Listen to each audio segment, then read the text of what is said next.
right, I'm going to read one from before this week and two from the last 24 hours.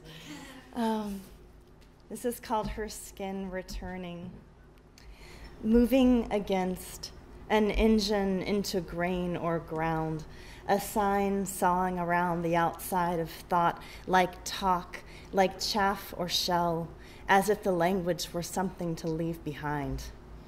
Left behind, longest trip, last night in the last city on earth, or last summer where we stayed and left a poor story in between the bed and the wall, in the space where memory grows. In the last light, the flicker said the slippest wind, and narrative was built for such as these. Slight winds in slight rooms, slight words, slight winds, the slight space where time grows smaller and blown bone through. Time in the space between the bed and the wall expands, the room grown smaller. Where I found you is not where I think of you found.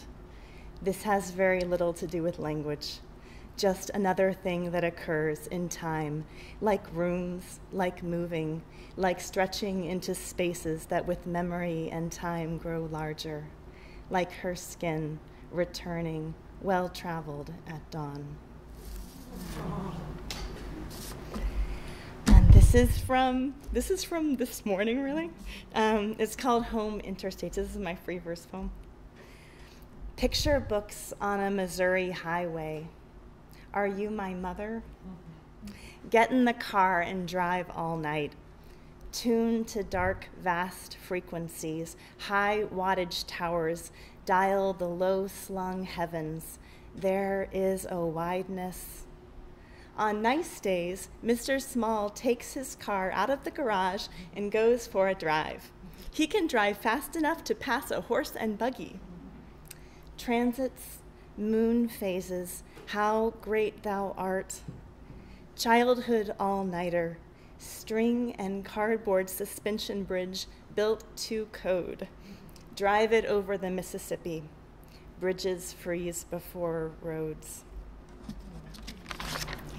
And I'm going to finish with my sonnet that you all, we already talked about today. This is 4 o'clock sonnet. Let the sound of all our strivings ring down these walls till embarrassed neighbors close windows, leave their meditative lawn mowers running on empty, perfect lawns.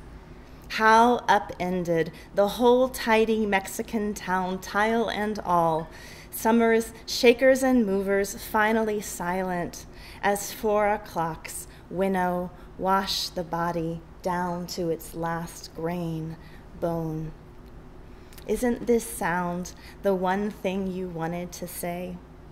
Or not say, but cry, or re-enter speech without language, crawl down to the lowest reach of this hell bag of words, find here the one word the language might be the last to know, or just stop looking.